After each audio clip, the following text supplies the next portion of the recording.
la succession de Poutine ne se passe pas de manière simple, limpide, et qu'elle n'aboutisse pas à la production d'un dirigeant type dirigeant de l'Union européenne, ça c'est une évidence. Ce qu'a créé Poutine, enfin, la situation dans laquelle est arrivée la Russie, c'est au fond, d'une certaine manière, mutatis mutandis, ce qu'avait fait Ivan IV avec l'Oprichnina, et la mort d'Ivan IV, c'est le temps des troubles, c'est-à-dire ça va être le temps de succession violente. Il va falloir attendre l'arrivée des Romanov, une dynastie allemande, je rappelle quand même. Les Romanov, c'est des Allemands qui vont mettre de l'ordre. Et pendant ce temps-là, ça a été le grand bordel, si j'ose dire, le grand bardak pour parler russe. Et ce qu'on risque d'avoir, vous savez, on disait que l'Union soviétique, c'était la haute volta plus les missiles, mais on risque d'avoir plutôt le Mali plus les missiles, c'est-à-dire une succession de coups d'État. Prigojine, c'est une marionnette de Poutine, mais en même temps, dans la situation actuelle, il peut commencer à construire un certain nombre de choses, à croire qu'il peut jouer un rôle et à se dire qu'il a une partie à jouer. François Stom, d'ailleurs, l'a écrit dans Des Russie, il y croit de plus en plus et il est de plus en plus efficace dans ce sens-là. Il y avait quelque chose que je voulais rajouter, que j'avais lu aussi dans l'interview, où il est dit que Poutine ne cherche pas à convaincre, en fait, mais juste à suggérer que tout est manipulé, ce qui est assez subtil, mais très intéressant. C'est son système de pensée, parce que lui-même a manipulé, donc il ne peut pas penser que le monde fonctionne autrement que par la manipulation. Alors, très intéressant d'analyser ce qu'il vient de dire là. Je vais vous le lire au sujet du nucléaire. Je crois que Madame Tom est avec nous également. Il laisse entendre, il parle du nucléaire. En gros, quand on écoute ce qu'il dit, on comprend qu'il n'utiliserait pas l'arme nucléaire en premier. Je vous donne sa phrase exacte. « Nous considérons, dit-il, les armes de destruction massive, l'arme nucléaire, comme un moyen de défense. Y recourir est construit autour de ce que l'on appelle la frappe en représailles. Si on nous frappe, on frappe en réponse. » Ça veut dire l'arme nucléaire, je ne l'utiliserai pas en premier. En revanche, et contrairement à ce qu'ont dit notamment les Américains, mais aussi les Français, si on me frappe avec l'arme nucléaire, moi c'est ce que je comprends, je répondrai avec l'arme nucléaire. Oui, vous comprenez, Thomas Friand? Oui, c'est cohérent avec la doctrine nucléaire russe qui...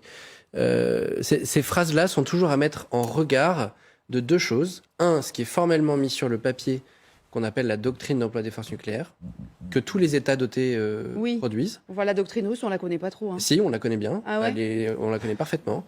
Et le dialogue stratégique, c'est-à-dire ce que les états-majors se disent entre eux pour interpréter ces doctrines-là.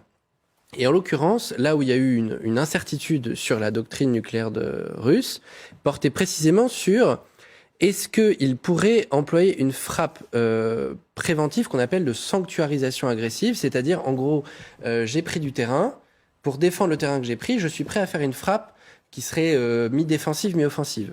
Ça, jusqu'à présent, on s'est posé la question au moment des contre-offensives ukrainiennes, en se disant, il serait dans la logique défensive, donc il pourrait utiliser ce type de frappe tactique. Je crois qu'il continue d'envelopper, de confirmer ce qui est écrit dans la doctrine stratégique russe, c'est que ça n'est pas prévu. Et il confirme un autre élément, c'est que l'intégrité territoriale, c'est-à-dire vraiment l'intégrité des frontières russes, ne fait pas partie des motifs de l'emploi de la force nucléaire russe. Et ça, c'est écrit depuis des années, on le sait. Quand les états-majors se parlent de l'emploi des forces stratégiques, ils le confirment. Voilà, donc là, en fait, Poutine est quelqu'un de suffisamment fin pour parler le langage nucléaire de la bonne façon, contrairement à tous les ayatollahs grotesques comme Medvedev qui ont prononcé des menaces à nombreuses reprises à ses côtés. Lui, il est toujours très fin. Donc là, il nous confirme qu'il va respecter une cohérence qui est dictée par ses intérêts, parce qu'il sait très bien que s'il emploie l'arme nucléaire de façon avant de subir une attaque nucléaire lui-même, il met définitivement la Russie au banc de l'ensemble de la communauté internationale, à commencer par son plus grand allié objectif, si j'ose dire, c'est-à-dire la Chine, qui est en fait son premier client énergétique aujourd'hui pour balancer ce qui lui est arrivé jusqu'à présent en termes de sanctions. Deux choses. Patrick, on ira voir ensuite Madame Tom et vous aussi Rachel. Mais quand même, moi j'ai l'impression, mais je ne suis pas une spécialiste, mais quand il dit on considère les armes de destruction massive, donc l'arme nucléaire, il cite l'arme nucléaire comme un moyen de défense, y recourir est construit autour de ce que l'on appelle la frappe en représailles. Si on nous frappe, on frappe en réponse. Il est quand même en train de nous dire, Vladimir Poutine, qu'il ne frapperait pas le premier avec une arme nucléaire. Comme on sait que les Occidentaux ne frapperont pas non plus, même en réponse à une frappe nucléaire, ils ne frapperont pas de façon nucléaire parce qu'ils l'ont dit, les Américains, ça veut dire qu'en fait, il met par terre la dissuasion nucléaire, là. Non. Écoutez, moi j'ai Si on le croit, l'impression évidemment. c'est toujours difficile d'interpréter les propos de Vladimir Poutine en représailles. Voilà, c'est ça. Mais ça veut dire quoi? L'Occident, l'OTAN ne va jamais aller frapper la Russie sur son territoire. C'est quoi une frappe ennemie? C'est qui la frappe ennemie? Est-ce que c'est une frappe ukrainienne en Russie? Est-ce que c'est une frappe ukrainienne en Crimée ou dans les territoires annexés? C'est ça. Il faudrait faire de l'exégèse de ce qu'il dit M. Poutine.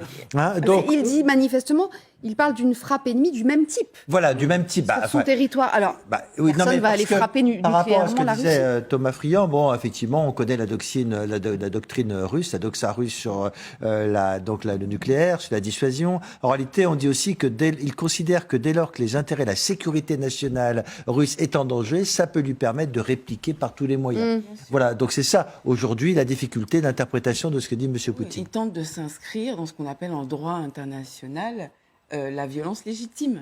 Là, en fait, si on interprète une nouvelle fois, après, on n'est pas certain, je ne suis pas certaine, moi, de cette riposte.